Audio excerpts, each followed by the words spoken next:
Aujourd'hui, on est sur la dernière game de la finale du Riftbound France Cup et donc je vais jouer 7 contre Kai'Sa.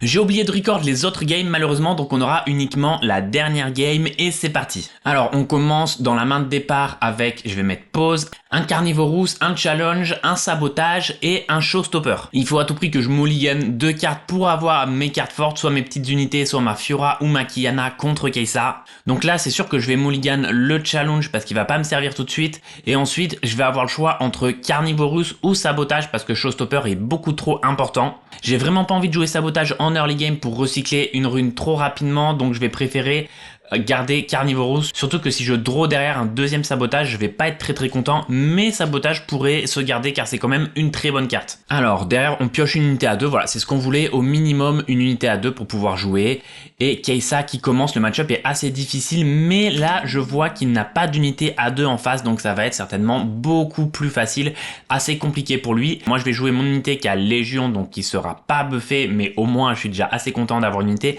et on pioche la Fiora qui est vraiment notre atout dans cette partie contre Kai'Sa, parce que le deflect va l'obliger à vraiment recycler beaucoup pour pouvoir target cette Fiora. Et il commence directement avec un Sprite Mother à prendre un point en attaquant le terrain. Et là, il faut que j'agresse très rapidement. Alors, je vais certainement mettre la Fiora avec le Showstopper pour aller attaquer. Voilà, c'est ce qu'on a fait dans mes souvenirs. Fiora, Showstopper, j'attaque, on est en place, je tue son token, je marque le premier point. Et là, ça va être assez compliqué pour lui parce que à chaque fois qu'il va vouloir target la Fiora, va falloir recycler 1. Alors, je pourrais attaquer à gauche avec mon autre unité en base, mais je vais pas le faire. Pourquoi? Parce que si j'attaque à gauche, il risque de simplement reprendre le point avec le Sprite Mother. Et à ce stade de la partie, en very early game, j'ai pas forcément envie de sacrifier mon unité pour gagner un point. J'hésiterai pas à le faire un peu plus tard, mais là j'ai vraiment pas envie de faire ça en très early game. Surtout si j'ai déjà une petite avance dès le départ. Et là, au prochain tour, je sais que selon ce qu'il fait, je pourrais jouer 7 ou Carnivorous. Ça va être à lui de jouer. Il peut potentiellement me mettre une Kai'Sa. Alors, qu'est-ce qu'il va faire? Ouh, ça c'est très fort, il va m'attaquer directement avec mon Sprite Mother et pour une carte à 1, il va directement tuer ma Fiora sans même la target, sans recycler. Donc je vais être obligé de payer avec le 7 pour ramener la Fiora en base, ça m'embête un petit peu, mais je sais que j'ai un Kinkou derrière, donc je vais pouvoir la rebuffer et attaquer. Et pour 4 mana, je sais qu'il a pas grand chose à part un Sprite Mother qui pourrait être embêtant, mais c'est une Kai'Sa. Ok, à mon tour, je vais faire simplement le Kinkou pour rebuff les deux. On va refaire une attaque avec la Fiora, et là j'ai une grosse hésitation, est-ce que je dois attaquer avec mon autre unit qui est buffé à gauche ou non. Dans la main je viens de piocher un Call of Glory qui est extrêmement fort contre Kai'Sa. Moi là ma stratégie ça va être de garder Kai'Sa le plus longtemps possible dans la partie pour le pousser à recycler un max pour pouvoir tuer cette Kai'Sa. Si j'attaque avec mon unité qui est buffée à gauche, il va potentiellement l'attaquer avec sa Kai'Sa. Je serai obligé donc de sacrifier mon unité, ça va le faire draw. Et derrière, il peut juste mettre un Darius et venir tuer ma Fiora. Si je fais un Call of Glory, je suis obligé d'utiliser le buff de Fiora pour défendre. Donc c'est un petit peu compliqué, sachant que derrière, j'ai rien pour rebuffer. J'ai vraiment pas envie de perdre le buff de Fiora et potentiellement la Fiora. Du coup, je préfère ne pas attaquer du tout. Mais ça aurait pu être une solution d'attaquer ici. J'aurais pu simplement attaquer, me dire qu'il va reprendre avec Kai'Sa et derrière, s'il y a un Darius, juste je renvoie ma Fiora en base. Mais il pourrait aussi la tuer avec son spell pour 2 qui fait 2 x 3 damage. Donc je préfère jouer la sécurité sachant que j'ai un point d'avance. On n'est pas à un tour près pour essayer de remporter cette partie. Et ça va être un Sprite Mother. Ok, et là il tombe dans le piège justement, le Call of Glory, vous voyez l'intérêt, je peux spend l'autre buff, mettre le +3 à la Fiora sans utiliser son buff et avoir peur qu'il me la blast et que je la perde. Et du coup, il va être obligé pour pouvoir la tuer de la blaster et je peux la ramener en base. Et là, on est vraiment bien avec cette petite erreur qu'il a faite parce que, en effet, il aurait pu se dire que si j'avais Call of Glory, c'était très difficile et il valait peut-être mieux qu'il marque un point de l'autre côté, qu'il draw une carte et c'est pas grave s'il a un point de retard par tour. Mais là, ça va être compliqué pour lui de revenir. Surtout que je viens de top deck un Kinkou, ce qui me permet de remettre les 2 buffs.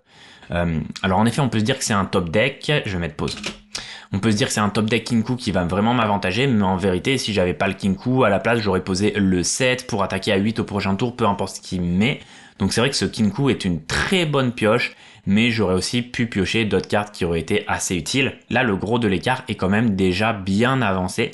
Donc là, ce buff Kinku m'assure un certain avantage, mais ça aurait pu être autre chose qui aurait été bien. Par contre, j'ai fait une erreur d'attaquer, je vois, avec le Kinku à gauche, parce que dans tous les cas, s'il attaque, je suis obligé de le laisser mourir et de garder le buff sur la Fiora. Je vois pourquoi j'ai fait ça, hein, parce que si j'attaquais l'unité à 2, il pouvait reprendre le Battlefield gratuitement avec Sprite Mother, mais en vrai, je m'en foutais de lui laisser un point. C'était pas très grave, je pense, de lui laisser un point. J'aurais pas dû attaquer avec le Kinku. Petite erreur de ma part. Donc il reprend avec le Sprite Mother et un -4. Et il met ça Hydro. Là c'est dur, il doit pas avoir grand chose dans sa main. Je pourrais juste récupérer avec le Kinku, mais j'ai un petit peu peur du -4 sur le Kinku et que je puisse pas récupérer le Battlefield derrière. Donc soit j'attaque avec le Kinku, s'il met un -4, je mets un Snapvine pour récupérer et passer à 6, mais ça m'embête beaucoup. Parce que derrière, s'il a un Watcher, ça peut potentiellement être compliqué. Quoique même pas, parce que la Fiora va revenir en base. Donc je pense que je vais faire ça, je vais attaquer avec le Kinku. S'il a un -4 pour tuer mon unit, je vais mettre Snapvine et je vais récupérer le Battlefield.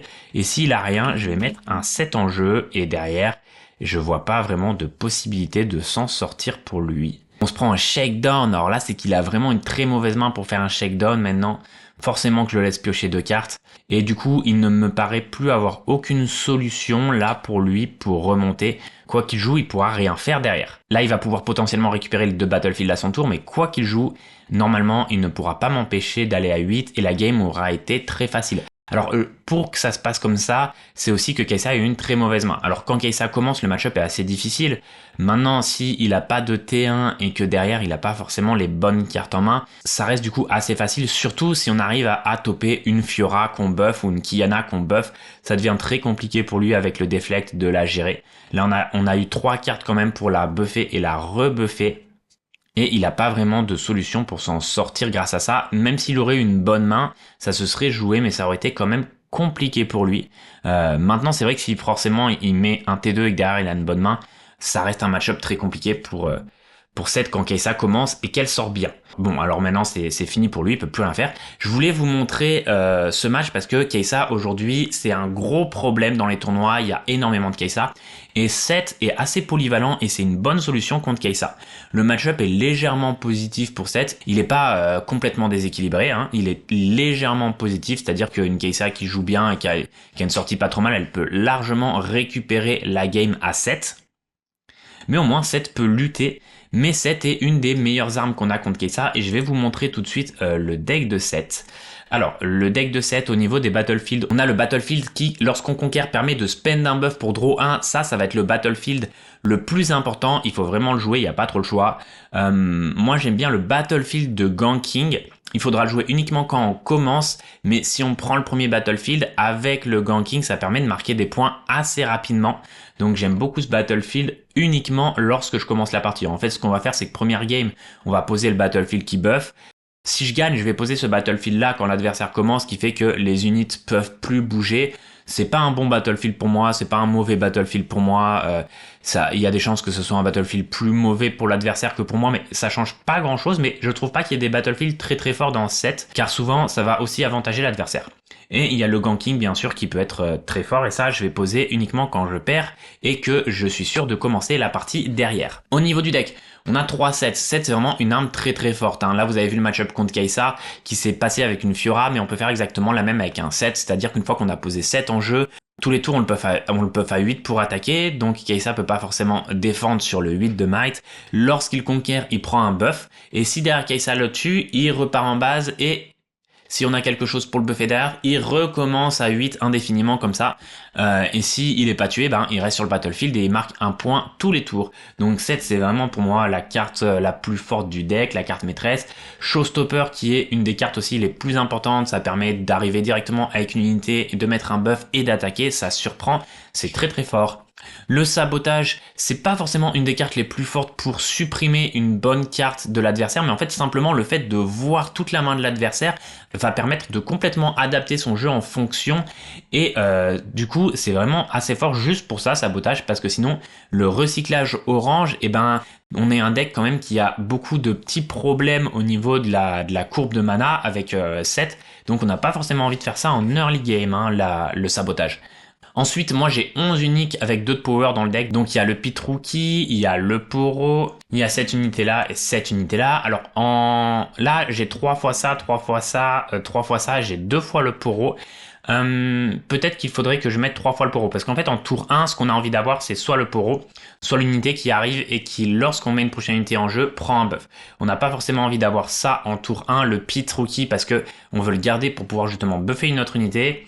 Et le Trifarian, ben généralement si t'as pas Légion du coup c'est un peu nul. Je pense qu'il faudrait que je monte à 3 Poro et baisser un Trifarian, c'est ce qui me paraîtrait peut-être être le meilleur choix. Parce que tour 1, Poro est meilleur que Trifarian. Par contre, pour le Call of Glory, on a besoin d'avoir des buffs. Alors moi, j'ai Hidden Blade et Challenge x2. Hidden Blade, finalement, c'est pas très fort parce qu'on n'a pas forcément envie de l'utiliser sur ses propres unités parce qu'on est un deck mid-range, on n'est pas un deck aggro, on n'a pas souvent une grosse avance avec 7. Donc on peut pas trop se permettre de faire Hidden Blade sur nos propres unités et on n'a pas non plus envie de faire piocher 2 à l'adversaire. On n'a pas envie non plus de recycler une rune rapidement, donc on va plutôt s'en servir comme finisher Hidden Blade pour pouvoir débloquer une situation pour avoir 8 points. Mais je trouve la carte vraiment pas si folle que ça. Je préfère Challenge, Challenge en x2 dans le deck. Alors les deux sont en x2 parce que Hidden Blade pour le coup si vraiment je la pioche 2 fois, ça m'embête vraiment énormément de la piocher 2 fois. Challenge, si je l'ai 2 fois, c'est un petit peu moins embêtant, mais pareil, on n'a pas forcément envie d'avoir 2 challenges dans la partie, parce que le set qui attaque tous les tours à 8, ça suffit bien souvent. En tout cas, ça et ça en x2, avec le petit Snapvine aussi en x2 pour pouvoir tuer des unités. C'est peut-être un peu overkill d'avoir 2 challenges, plus 2 Hidden Blade, plus 2 Snapvine. La Hidden Blade, j'en suis pas convaincu, maintenant c'est utile dans certaines situations, mais je trouve qu'il y a trop peu de situations dans lesquelles c'est bon. Donc je sais pas s'il faut le garder dans le deck. Ensuite j'ai le First Mate en x2. Le First Mate c'est extrêmement fort parce que ça permet en fait lorsqu'on a une unité qui a hold, lorsqu'on a un set ou une Fiora ou une Kiana qui a hold, au début de son tour c'est ready, on renvoie en base, on met le First Mate, c'est ready, on rattaque l'autre. Ça donne en fait une unité pour 3 qui va donner un ganking en gros à une autre unité. L'adversaire ne va pas forcément s'attendre à ce move et du coup ça fait des choses vraiment bien le First Mate. Je le veux pas en x3 parce que pareil quand j'en ai 2 en main, ou lorsque c'est une unité, ma seule unité en main de départ à petit coup et que je dois jouer en premier, ben ça reste assez moyen. Du coup je le mets que en x2. On a Call of Glory qui est une des cartes les plus fortes du deck, c'est ça qui va permettre de mettre une pression constante aux adversaires, qui va se dire que même si moi de mon côté j'ai 0 runes disponibles car tout est tap, je peux toujours jouer un Call of Glory. C'est vraiment game breaker. Là vous l'avez vu sur la partie à Kai'Sa, ça a été un petit peu game breaker quand il attaquait avec Kai'Sa et le token et qu'il n'est pas arrivé à tuer Fiora. Ça c'est vraiment une des meilleures cartes du deck, ne la recyclez jamais si vous l'avez en main de départ. Le Kinku pour 4 avec 4 de might qui buff 2 unités, ben c'est pareil, il n'y a pas le choix, hein, c'est x3, c'est extrêmement fort. La Kiana x3 c'est très bien parce que ça nous permet de draw ou de channel des runes, donc c'est une carte très importante dans le deck, et le fait qu'elle ait deflect pose aussi des problèmes à Kai'Sa, donc on est vraiment content de l'avoir. La Fiora, on la rentre parce que la méta c'est Kai'Sa qui est la plus jouée. Si demain on change de méta et que Kai'Sa est plus trop joué, on enlève Fiora. Mais contre Kai'Sa, c'est vraiment extrêmement fort. Là, vous l'avez vu sur la partie, c'est la carte qui m'a fait gagner. Le fait de pouvoir la poser tour 2 avec Showstopper, ça retourne complètement la game. Et surtout de pouvoir la rebuff tous les tours derrière. Donc c'est extrêmement fort contre Fiora. Contre d'autres decks, c'est quand même un petit peu moins fort, même si ça reste bien évidemment très viable. Cette liste, globalement, tous les sets qui performent en tournoi ont la même. Les petits changements, ça peut être au niveau de la Fiora, il y en a certains qui mettent pas 3 Fiora de base, voire qui en mettent pas du tout. Les Snapvine, il y en a certains qui en mettent pas forcément non plus. Le First Mate, non, ça va. Et ensuite, au niveau de la Hidden Blade et du Challenge, ça peut changer le nombre d'exemplaires. Hidden Blade, c'est rarement joué en x3. Le 7, il y en a certains qui le jouent que en x1. Moi, je trouve que c'est vraiment une des cartes les plus fortes du deck, donc je peux pas comprendre le x1 sur 7. Pour moi, c'est x3, mais il y a des joueurs qui le jouent en x1 et qui font des résultats avec. Alors au niveau de la side, on a le Undefied pour pouvoir prévenir les damages contre Kai'Sa. Donc cette carte c'est uniquement contre Kai'Sa. On n'a pas forcément besoin de la mettre x3. Le match-up est déjà bien équilibré. Contre Kai'Sa on devrait s'en sortir, mais mettez-la x3. Puisque Kai'Sa est le deck le plus joué, ça posera aucun problème. On a la carte pour Kilingir. Alors la carte pour Kilingir, c'est assez faible finalement, hein. C'est bien contre Darius, mais Darius est quasiment pas joué. Et ça va être bien contre les decks un peu random en début de tournoi qu'on peut affronter, qui vont jouer par exemple Aurora, parce que 7 est un deck mid-range. pas forcément ultra aggro par rapport au Z-Deck, donc il peut souffrir un petit peu plus contre, par exemple, je vais te dire une bêtise, mais un deck Volibear ou un deck MF avec Aurora, même si on les rencontre pas une fois qu'on a gagné dans les tournois, parce que c'est pas des decks qui vont passer, mais en début de tournoi contre des Aurora ou potentiellement contre des Darius, ça peut être pas mal. La Leona x2, c'est principalement contre les Maîtres Yi qui gardent une seule unité sur son battlefield, donc attaquer avec Leona pour stun la seule unité qui est gardée en face, c'est vraiment pas mal contre Maître Yi. Et la Anivia, pour l'instant, j'ai du mal à voir son utilité. Je l'ai vu dans pas mal de sides de set.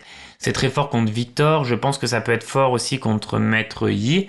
Le problème, c'est que pour 7 de runes, c'est un peu tard, surtout que contre des decks comme par exemple Victor, on peut pas la jouer pour 7, il va juste retirer ses tokens du terrain, donc il faut la jouer pour 7 plus 1 avec Showstopper, il faut la jouer pour 8, donc c'est assez lent.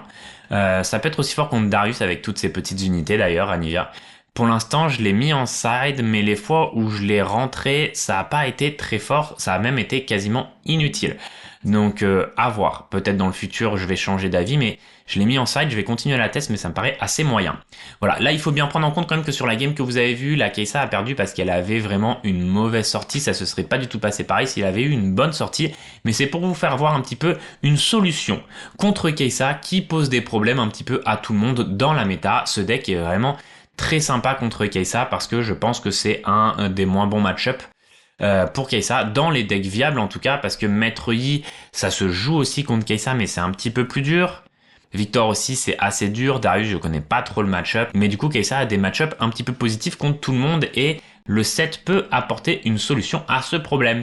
Donc voilà, n'hésitez pas à vous abonner à la chaîne pour avoir plus de vidéos sur Riftbound. J'en sors 2 ou 3 par semaine et merci de me suivre.